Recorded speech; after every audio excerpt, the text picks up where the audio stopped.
No. Why is that? Well, when I found the 22 shell casing and examined Miss Bletch with the medical examiner, we found several bullet wounds in her head. All right. Let's talk about that in a second. I'm going to show you what has been marked as People's Exhibit 46. Do you recall that? Yes. What are we looking at in this photograph? A photograph of Bletch's head. Okay. And what's being measured? A bullet wound. And maybe you could point out to the jury, there should be a stick there, pointy stick. Oh, yep. On the screen behind you. Mm-hmm. Where that bullet wound is being measured. Right here. Okay. Was that the only wound that you and the medical examiner investigator discovered? No, sir.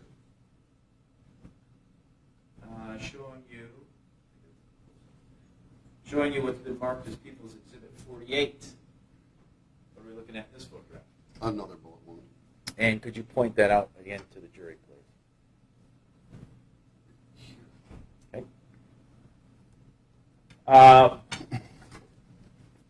Based on those observations, did the investigation, I guess, turn in a different direction? Yes. What was that? I had dispatch notify our detective bureau and Detective Lieutenant Christensen. Now, you had indicated, I think you said this in your answer, but you had indicated that the shell casing was what caliber? 22. And how did you make that determination? I've shot 22 rifles and pistols for years. Okay. Based on your own personal experience? Yes, sir. Exhibit 46, is that a fair and accurate depiction of how you saw Ms. Bletch's head in that particular wound? Yes, sir. And similar question to People's Exhibit 47? Yes, sir.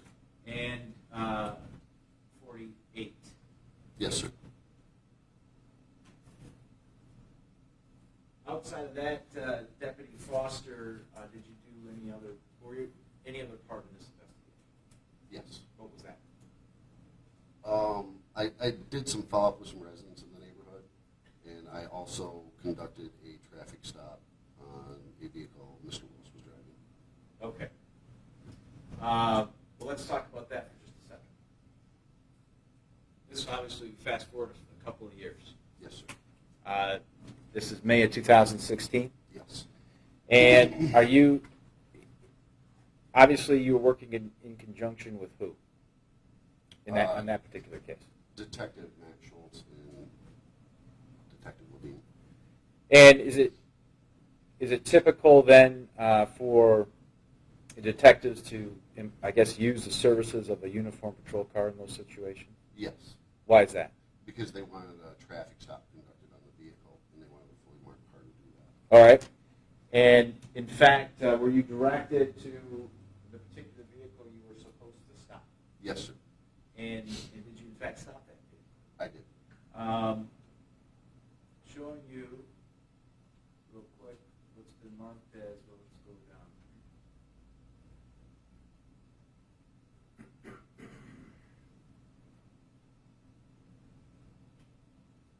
This is People's Exhibit 76.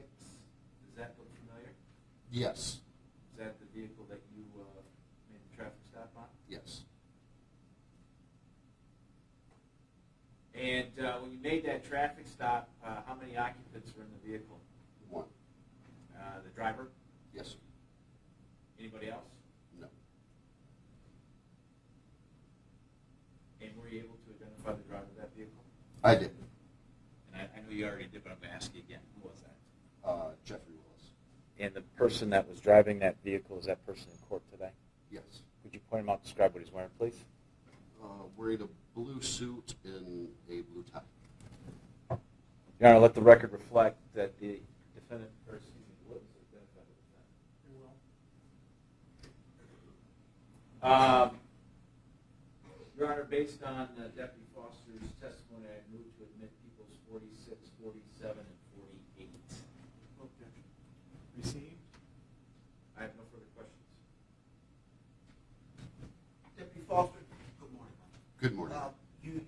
pulled my client over in May 2016, correct?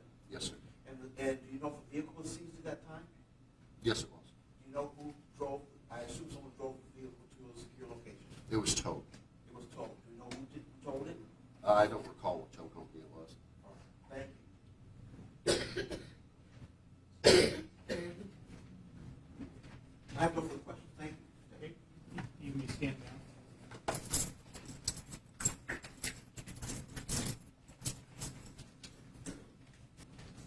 People of the state of Michigan call Dr. Robert Roode to the stand.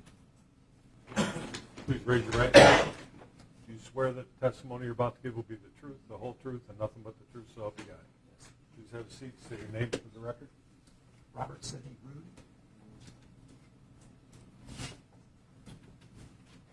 Good morning, Dr. Roode. Good morning. I'm going to hand you what's been marked as People's Exhibit 148 and read my own handwriting.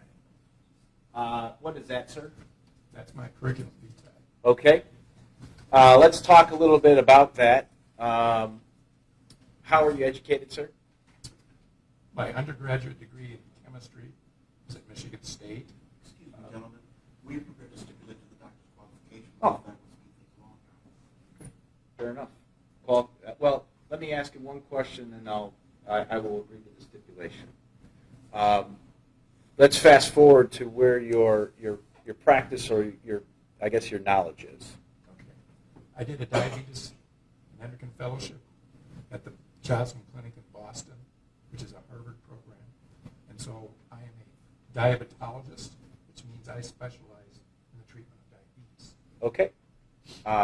I'll agree to the stipulation that he's qualified to talk. He's an expert in the area of. Tell me again what your Diabetology. diabetology. Do you agree with that? I will. Right? And you testify as an expert in that field. And I guess for the record, that the People's Exhibit 148 is that a complete and accurate rendition of your curriculum vitae? Yes. I'd move for the omission of 148, Judge. No objection, Your Honor. 148 is received. All right. In your area, in your specialty, doctor, do you work with patients who require the use of insulin? The majority of my patients require insulin, yes. And could you describe for the jury the purpose of insulin and why folks need it? Insulin is a hormone that's produced in the pancreas, and it's responsible for taking the sugar that you absorb when you eat a meal to put it inside the cells where it can either be used for fuel or it's stored as an energy source. And so if you don't have insulin, your blood sugars tend to go too high.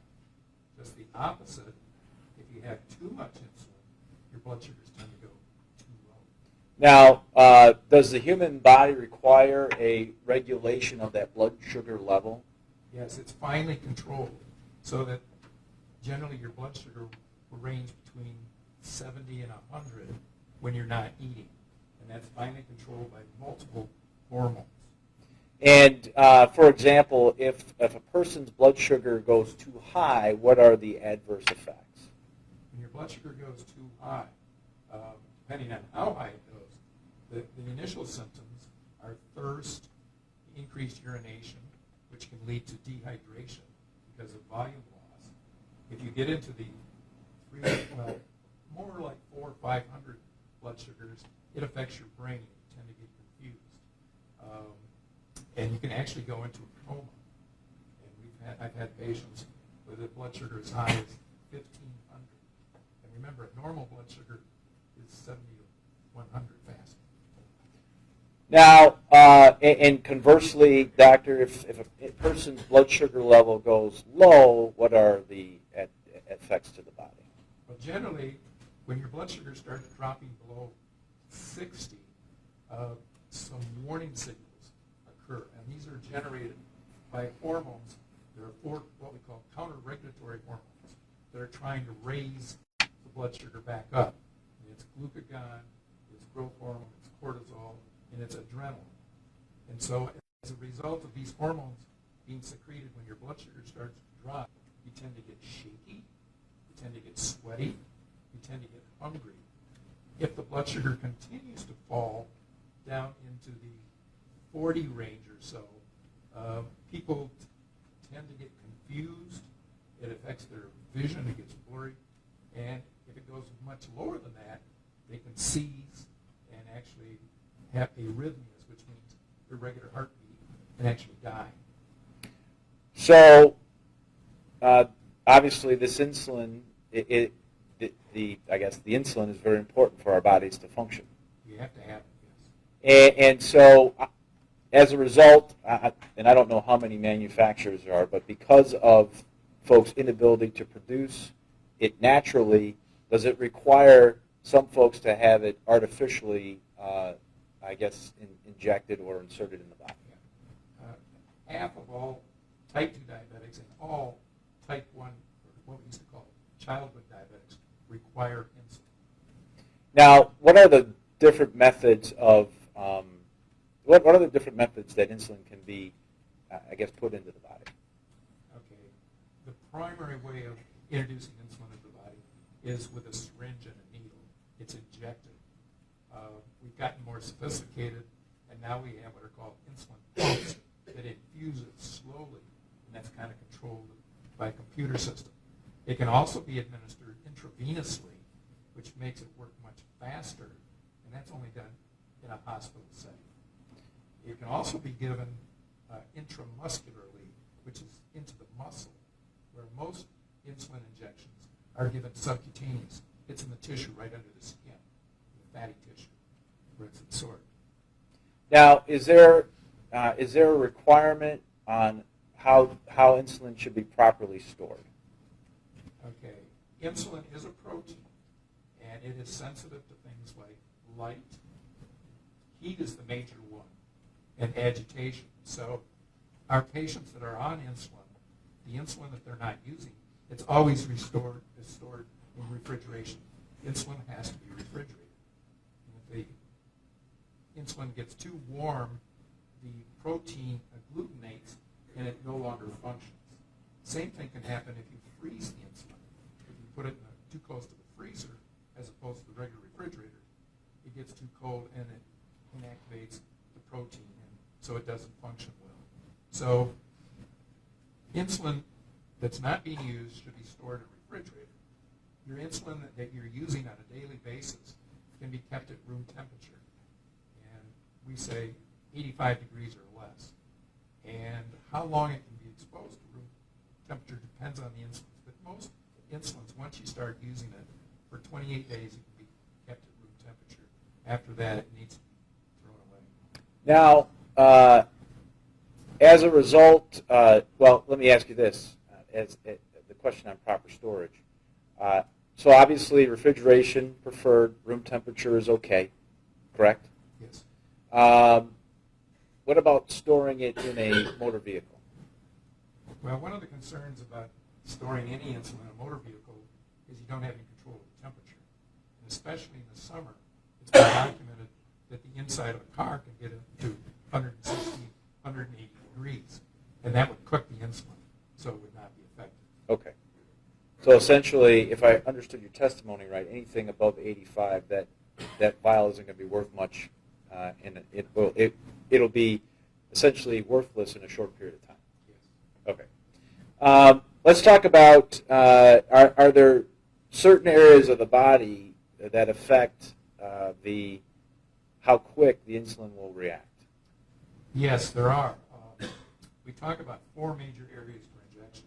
The fastest absorption of insulin is actually through the abdomen. The second fastest is in the arms, the deltoids. And then in sequential line, buttocks or thighs are a little bit slower, or buttocks are slower, and the slowest is actually the thigh. But there are other things besides location that have an effect, and that is if you do inject into the thigh, even though it's the slowest absorbing, if you go out and run or walk a lot, you're going to increase blood flow, and it's going to increase the absorption. So in addition to sight, there are other things like temperature that will have an effect. For example, if you take insulin and go into a hot tub, the insulin will be absorbed faster because the increased blood flow increases the absorption. So if you're engaged in any activity or any action that increases the blood flow or the heart's pumping faster, that besides the site itself, that will increase or speed up the process. Yes, and that's most pronounced though in the arms and in the legs. Okay. Now let's talk about insulin being given to somebody who's a non-diabetic. So someone who does not need to have the synthetic, if you will. What is the ultimate effect on that individual? Well, it actually depends on the amount that's given. I imagine if you gave a small amount, less than maybe 5 units of insulin to a non-diabetic, their counter-regulatory hormones and the fact that when they feel that they're driven to eat, they would be able to take care of it. But if you give a large amount of insulin, you're going to overwhelm its counter-regulatory hormones, and you're going to see the fall in the blood sugar. And as a result of that, does that have the capability of rendering somebody to incapacitate somebody? Yes, it can. And the reason is the brain only uses sugar as a fuel. And so if you drop your blood sugar too low, the brain starts shorting out, and that's where you can go into a coma. And so, and how long, let's say, how long would something like that last on average? Well, it depends on the kind of insulin. We basically have 2 major forms of insulin. We have fast-acting insulins, and there's 3 of those. And then we have now about 4 of the longer-actings. And they work a little differently. The short-acting insulins are quickly absorbed. Usually within 15 minutes of injection, it's starting to work. Its peak effect is in about an hour, and it lasts about 4 or 5 hours. If you take one of the long-acting insulins, they take about 2 hours after you inject them to really get much effect, and it's a much smoother, lower dose. So if you want to impair somebody, you have to use fast-acting insulin. And do you recall the names of the fact? The fast-acting insulins are Humalog, Novolog, and Apidra. Okay. Now, does a person's body type or weight make a difference in how quickly insulin will work? Yes, the thinner you are, the better your absorption. If you tend to be overweight or significantly overweight, all that fat makes you insulin resistant. So the insulin doesn't seem to work as well. And that's one of our problems with type 2 diabetes. Most of them are overweight. And because they're overweight, they take large amounts of insulin. The body normally puts out about 30 to 40 units of insulin a day. But we have some of our type 2s, especially our overweight ones, on 150, 200 units of insulin a day. And the record in my practice has been 5,000 units in a day. That is an unusual situation. Now, I want, as soon as I can bring this back up here, there we go. I'd like you to take a look at, I'm going to show you a couple of things here, Doctor. This photograph right here. Okay.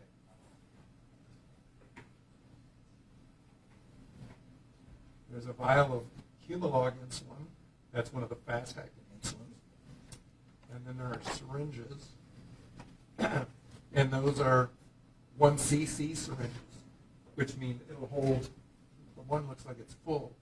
That's 100 units of insulin. Oh, I assume it's insulin. It's got 100 units of something in it. Okay. Now, I'm going to show you, this is one of the needles that's inside. Okay, that one's only 50. Right, and they're all the same. So Okay. I know you can't really see the numbers on this, so I wanted to show you. So the capacity of these needles is what? 50 units.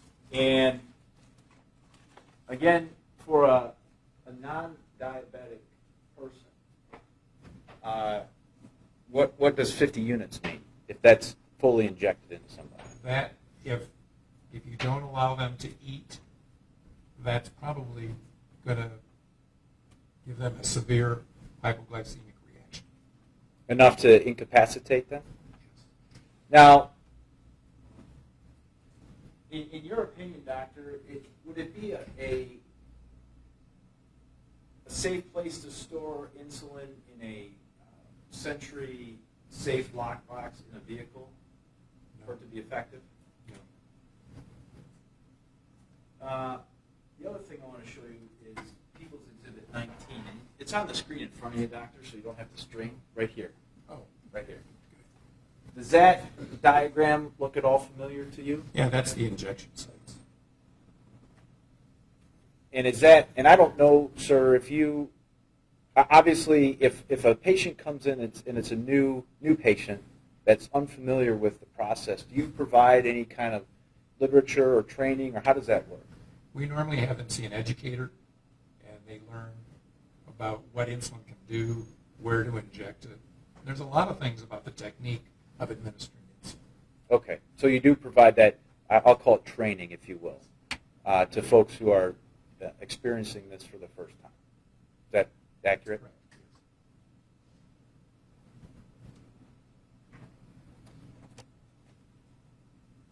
Just give me 1 second here, Doc.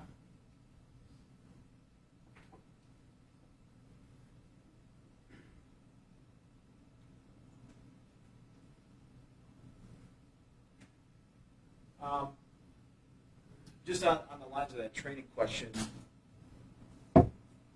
has it been your experience or maybe in your practice where if there is a significant other or a spouse that they take part in that training as well? We would prefer it that way. That doesn't always happen. Sure, quite. I understand. But certainly, you don't discourage that from happening. We encourage. It's a teen disease, and so they both the patient and the spouse need to really understand all that there is about injections. There may be a time where the patient themselves is not able to give the injection, and so the spouse has to do it. Gotcha. All right. Thank you, doctor. I have no further questions.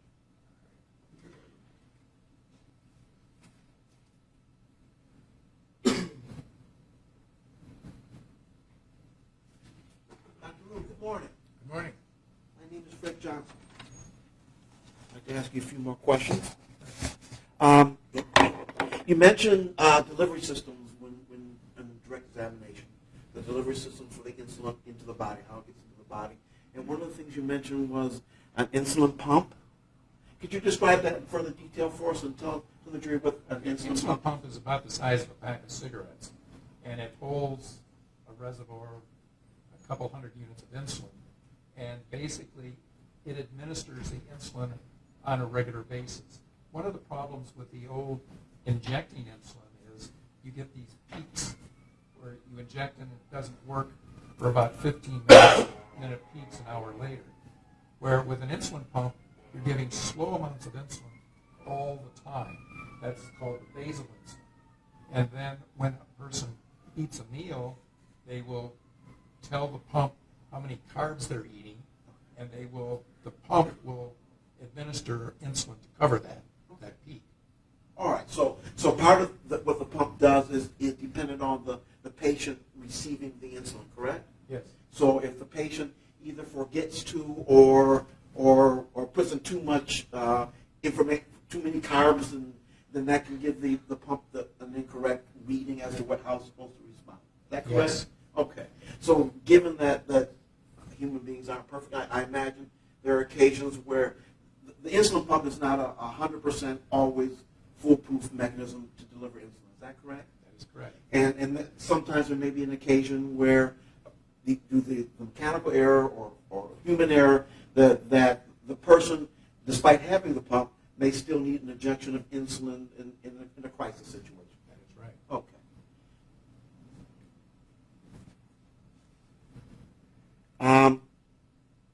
You mentioned that insulin can incapacitate folks.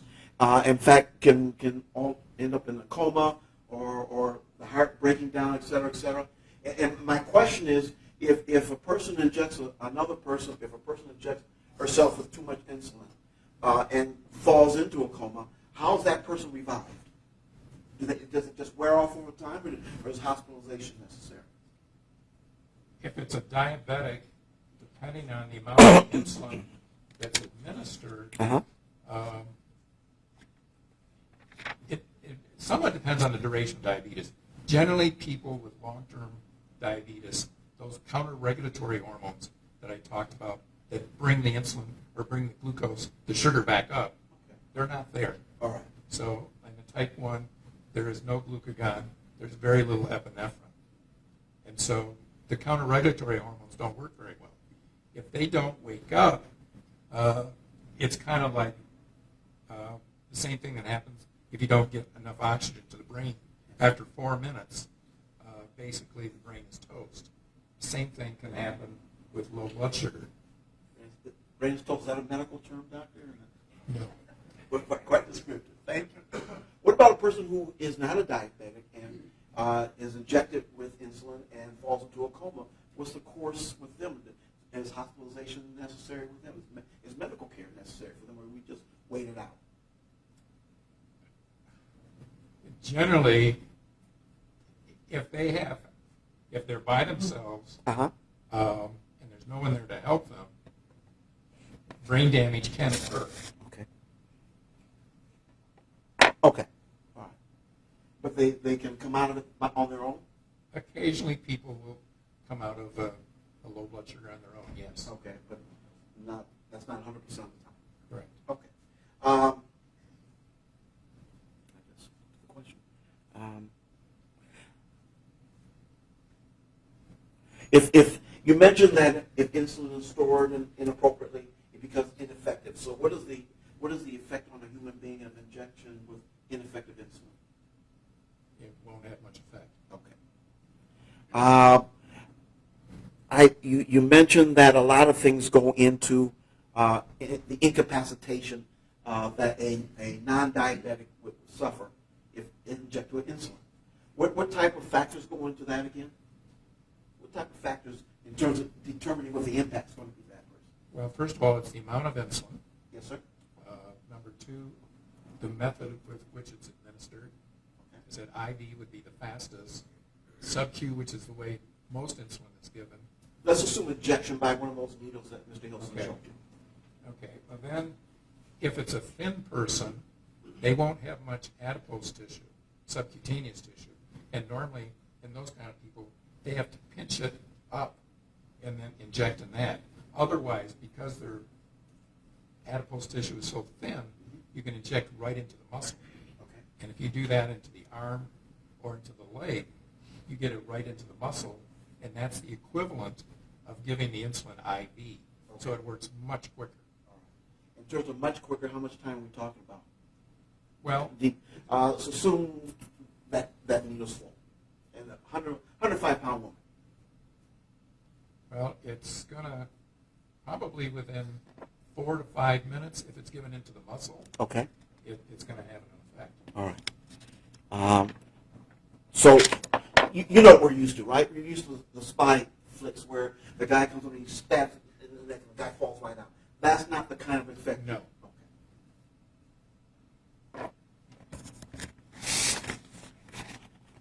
Let's see.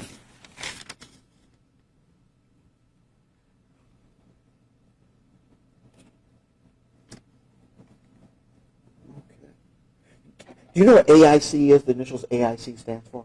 Yes, What do they stand for, doctor? that stands for glycosylated hemoglobin.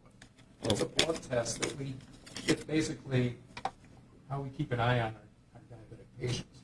And basically, it's the equivalent of checking blood sugar every hour, 24 hours a day, for a total of 3 months. And then we average it all together.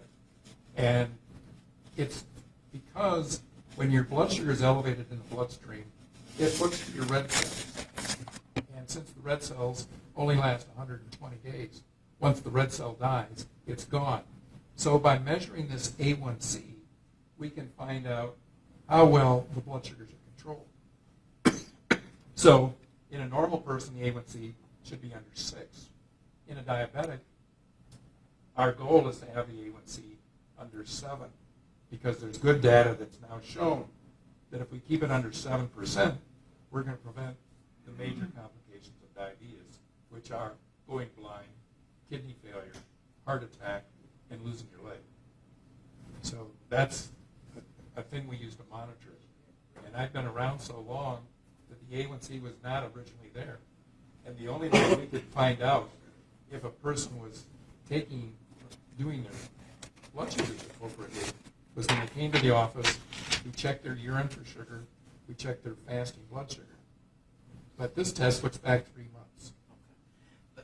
And what is the problem that occurs if a person has a high AIC? High A1C means poor control, so they're at much higher risk for complications. Okay. And is it is it unusual for a person on the pump to also have syringes available in case of emergency or some other circumstance? Yeah, if the pump dies, then you have to use a syringe to administer insulin. One of the problems with the insulin pump is it's administering small amounts of insulin all the time, like 1 unit of insulin per hour. And so when that stops, it's rapidly gone and your blood sugars start going up. Whereas in the old days, when we had the long-acting insulin, the injection of that lasts anywhere from 12 to 24 hours. And so, even if you don't take any fast-acting insulin, you still have some of that long-acting insulin around. All right. Thank you, doctor. I don't have any further questions. Judge, I don't have any further questions. Thank you. You stand down. Next. Thank you, Your Honor. The people of the state of Michigan call Brian Harris to the stand.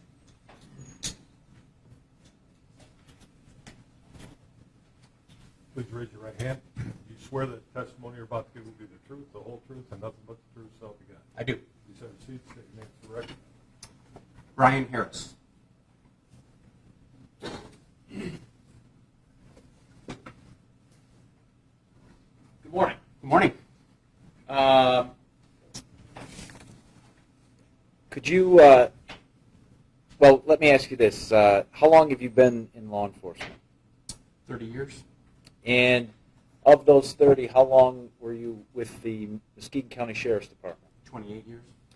And in that capacity of your 28 years, what duties did you hold?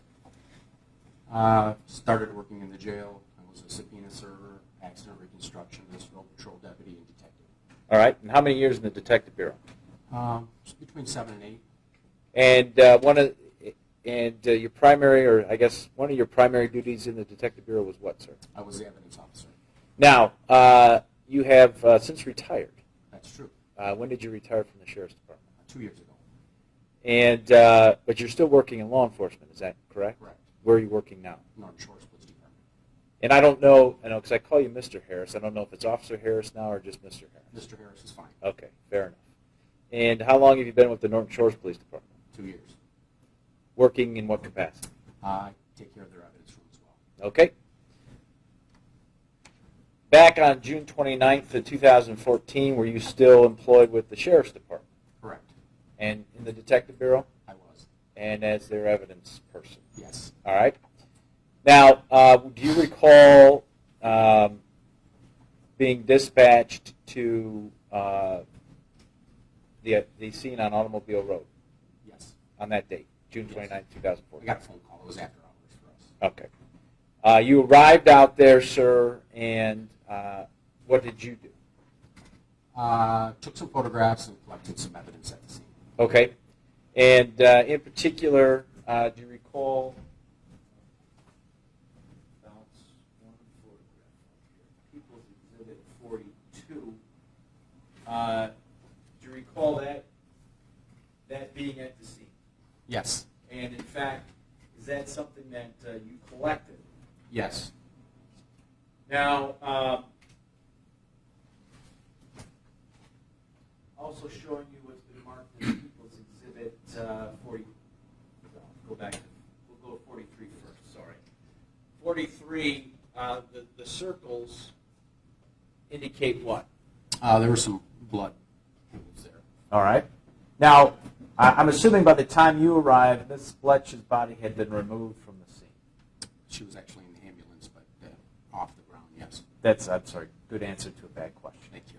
Now, the other circle depicted in this photograph is what? I believe both of those are the blood spots. I can't tell from that photograph. Another good answer to a bad question. The circle in the far, on the roadway,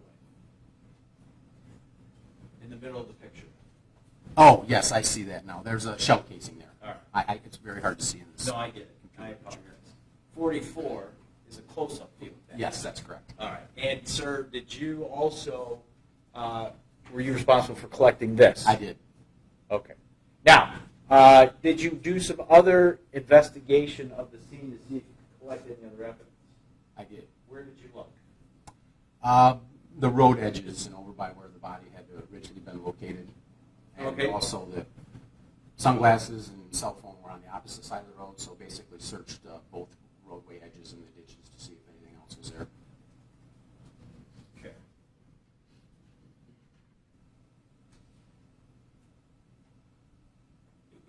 All right, let's start with People's Exhibit 49. This is a picture of what? Those are the blood spots. Okay, and we're going to get closer to that placard, but that yellow tent, what is that? It's an evidence marker. And was that something that you had placed? Yes. All right. People's Exhibit 50, is that the same Yes. evidence marker? Evidence placard number 5, yes. All right, and what was the significance of that placard? When I was canvassing the area, I discovered another shell casing there.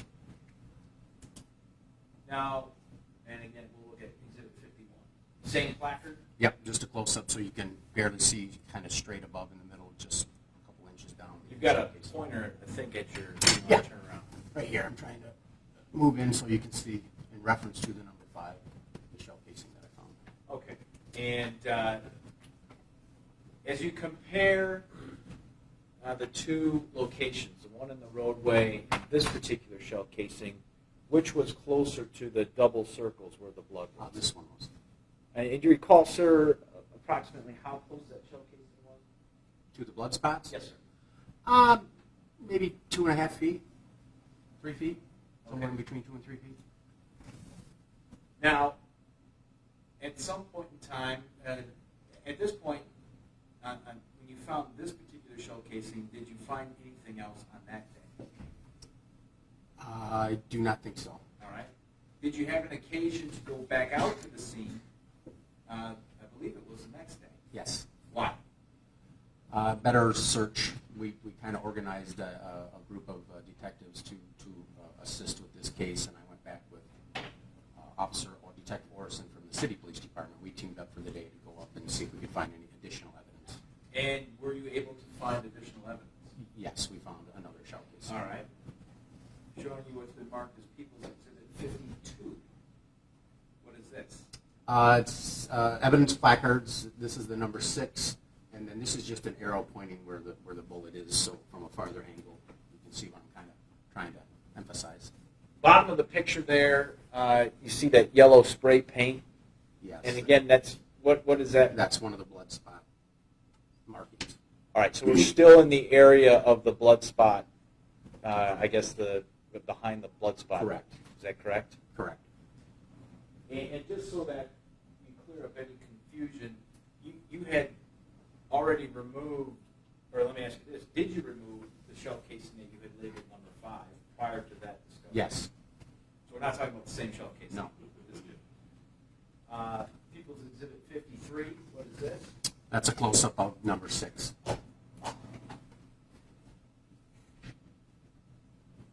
So in total, how many shell casings were recovered from the scene? 3. And were they of the same caliber, different caliber? Same caliber. Which was what? 22. And do you know, or did you even look at whether or not they were of the same manufacturer? Yes, they were. What was that? CCI. Okay.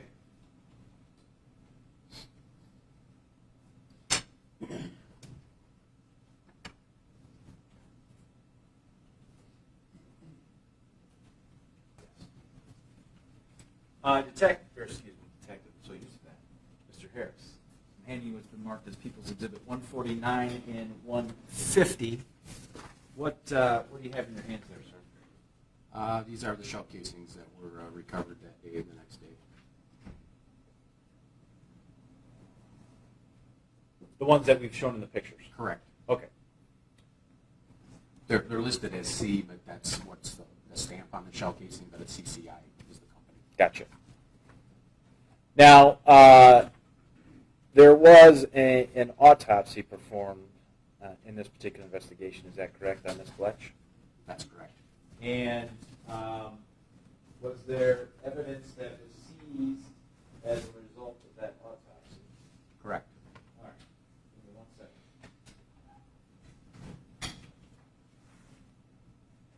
I'm handing you what's been marked as People's Exhibit 151. Okay. What is that, sir? It's the autopsy report. And, Your Honor, it's my understanding that defense counsel and I are going to stipulate to its admission. Yes, sir, that's correct. That's number what? 151. Received.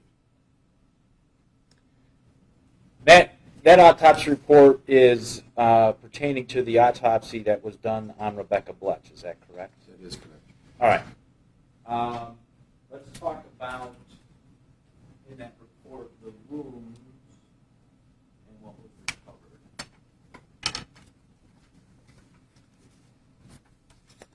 First and foremost, this is on page 4. Okay. We're talking about gunshot wounds. In this particular photograph, what are we looking at? Bullet projectile fragments And these were collected where? at the autopsy by Dr. Shattuck. All right. Now, it says on the label there that these were fragments from Miss Bletch's hair. Is that indicated in the autopsy report? It is. And that's in conjunction with which of the wounds? Her label. Actually, these I think are from B. Wound B. Yes. Now, prior to that, she did make a reference to a wound A. Is that correct? That's true. And that's that. And I'm not going to ask you to go in detail about where it is and whatnot, but she has identified a wound A and a wound B Correct. in the same, I guess, same paragraph, if you will, same Yes. section. Is that accurate? Yes. Now, and if I understand correctly, those fragments were collected as a result of her work on wound A and wound B. Correct. All right. Next,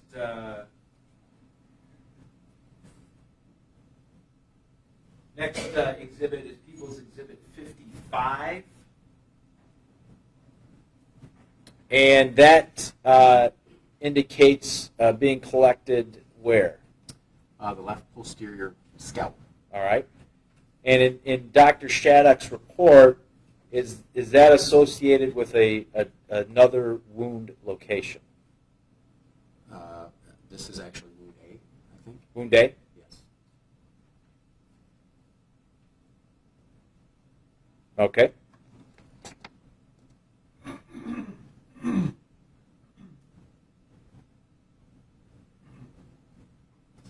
And, okay. Yeah. And this left is- posterior scalp is A. Yep. And again, this was collected by the doctor at the autopsy. Yeah, Dr. Shattuck. All right. I guess her label. 56. Okay. People's Exhibit 56. This particular projectile, again, is this one that was collected at the autopsy? It is. And again, does Dr. Shattuck's report indicate that being associated with a wound? Yes, wound C. Wound C. Okay. And found, if the notation is correct, and it is in conjunction with the report, where? In the brain. In the brain. Yeah. Brain fragments projectile. All right. Finally,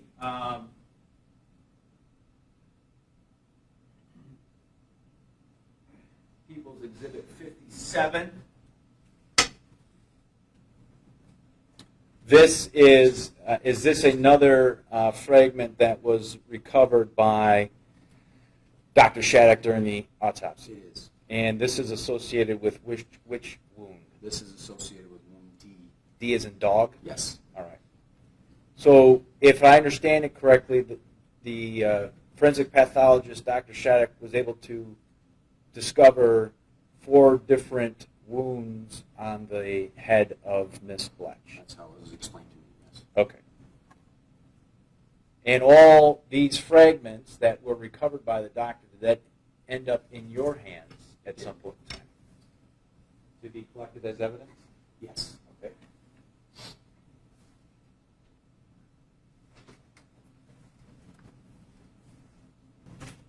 All right. I'm handing you what has been marked as People's Exhibit 152 and 153.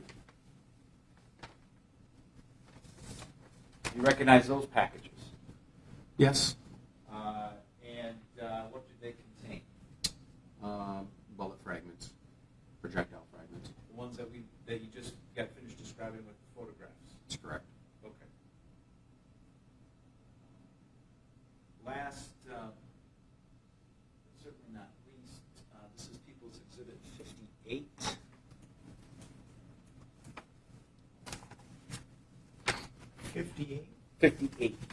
Yep, sorry, 58. This is what, Mr. Harris? Yes. What are we looking at in this photograph? It's just a diagram from the autopsy report.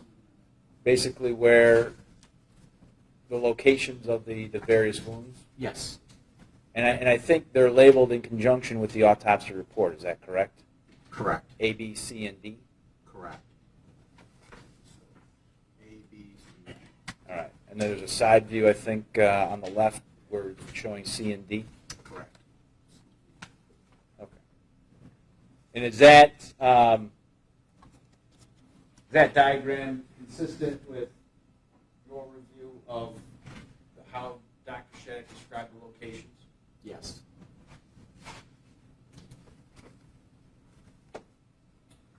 Your Honor, I would move for the admission of 49 to 58. Those are the photographs and the diagram, I guess. 49 through 58. Correct. Those are the photographs we just went through. I don't have no objection for that. They'll be received. We've already admitted the autopsy. I would also move to admit exhibits 152 and 153, which are the bullet fragments described and testified to by Mr. Harris. No objection. Received. Just check my notes here.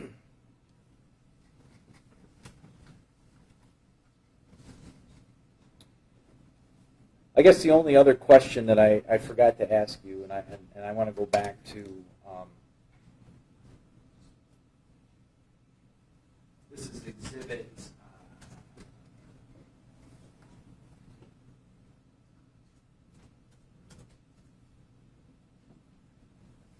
52, the third and final shell casing that you recovered.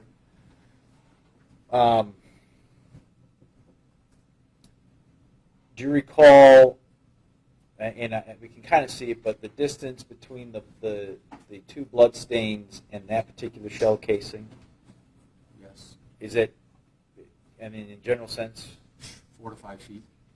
similar? Is that similar distance or greater distance than the shell casing that was labeled number 5? Pretty close, maybe another foot to the west. Okay.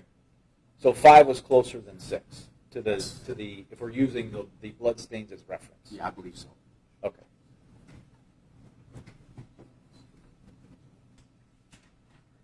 Thank you, Judge. I have no further questions of Mr. Harris.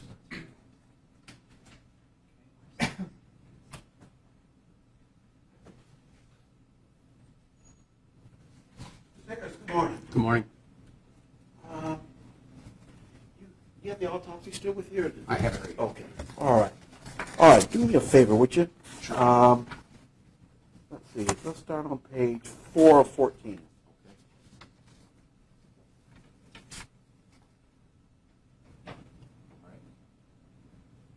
Okay. On 414, the third paragraph down, Okay. it says a deformed projectile fragment is recovered from the scalp, correct? Yes. And then next line it says 2 deformed projectile fragments are also recovered from the scalp adjacent to wound B, correct? Scalp hair. Scalp hair. My apologies. You're correct. Is that correct? Yes. Okay. So I'm doing the count here. So there's a total of 3 objects. From that, yes. Okay. On page 5 of 14, Okay. it says there are 2 deformed projectile fragments, correct? In the second paragraph Yes. down, I'm sorry. Yes. Okay. So that's another 2. So we're up to 5, correct? Correct. All right. And on page 6 of 14, a deformed projectile fragment. I'm sorry. I'm looking at it because it's highlighted, so I go right to it. Go to the second paragraph. Yep. Second line, second paragraph is comma of the left skull, and a deformed projectile fragment is recovered. Okay. That's what it says. Okay. And so that's one more. So as I count, that's a total of 6, correct? 6 objects. Correct. Okay. Counsel, could you bring up, I guess is the first exhibit, is it 150, is it 54, I think it is, the first one? The first one, Mr. Willis? 54? Okay. And I count 2 there, 2 objects there, Right. correct? Could you go to 55, Counsel? 1 object there. Yes. So we're 3. Yes. 56 is 2 objects there. Yes. Okay, so 5. 57. Is that 57? Yes. So there's 2 objects there, though. So it's a total of 7 by my count. Is that what you got to? That's what it looks like. Okay. So based on the autopsy there, are you able to count a total of 7 objects, but the doctor only found 6 according to autopsy?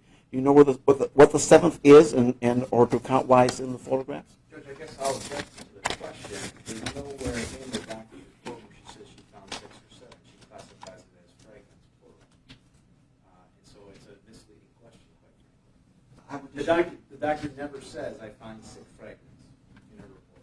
I would disagree, Your Honor. We just went through her doctor's report and counted the fragments she said she found, and we came up with 6. That's how we came up with the numbers, not that she said. It's what's in the report. Now, if there's an additional information in another report, or this report shows what the 7th fragment is, I think Mr. Hickson has a point. But we just counted the number of fragments that are in her report. So I don't think it's misleading at all. Go ahead. You can answer the question. Did you, in reading the report or your information, can you explain why there's 7 objects and we've only been able to count 6 in the report? No, I don't know. I didn't prepare the report. No, you're just reporting what you read, correct?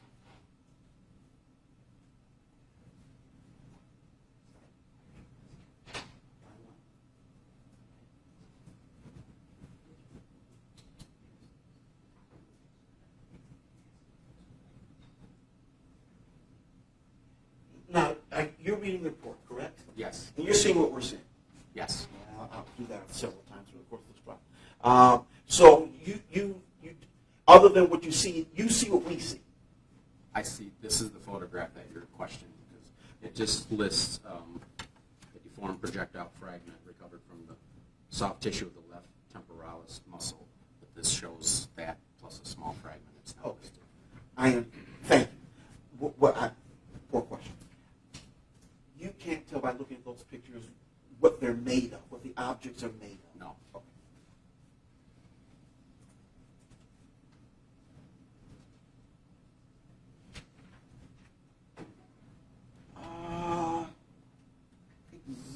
I think it's Exhibit 12. Counsel, can we bring that up? I think it's the shell casing. You found by, or maybe it's...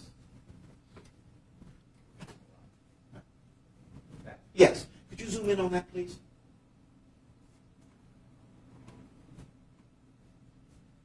Okay. That's good stuff we can do. All right. Can you see that, I can't. Mr. Harris? Yes. Okay, fine. You've been a police officer. You have been for what, 30 years? Yes, sir. And during the course of your experience as a police officer, I imagine you've seen ammunition before. Correct. Correct? And looking at that particular photograph of that particular piece of ammunition, I assume that's what you see. What do you see? Matter of fact, what do you see? I assume that's a 22 caliber live round of ammunition. Okay. Is that bullet in pristine condition in your opinion? Based on what you can see. No. All right, thank you. I don't have any further questions. One moment, please.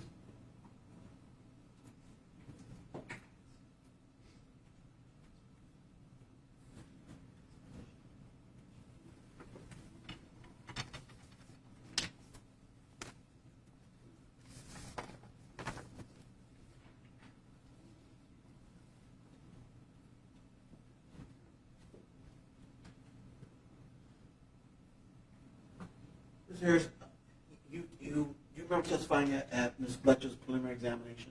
I do. Do you recall placing in evidence or requesting to place in evidence a package or packages containing shell casings?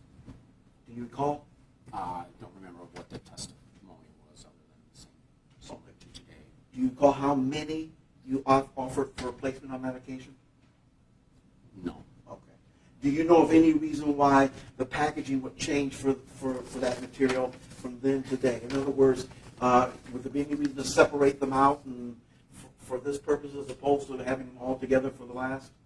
I do not know.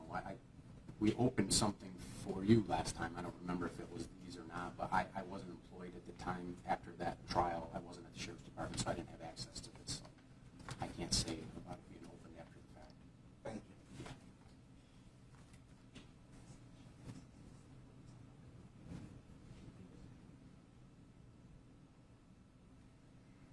Mr. Harris, thank you. Well, thank you. I just, I think I missed. Apologize. I did. Yeah, I missed the introduction of the packages with the shell casing, which was Exhibit 149 and 150. I moved for their admission as well.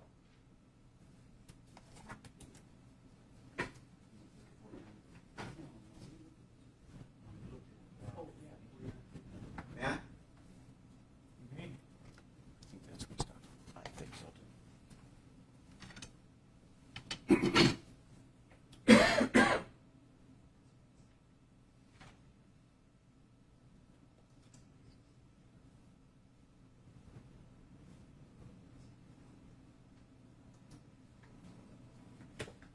No objection, counsel.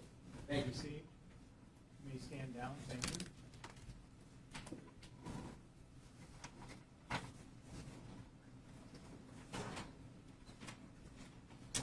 Do you need that evidence? Oh, yeah. Yeah, thank you.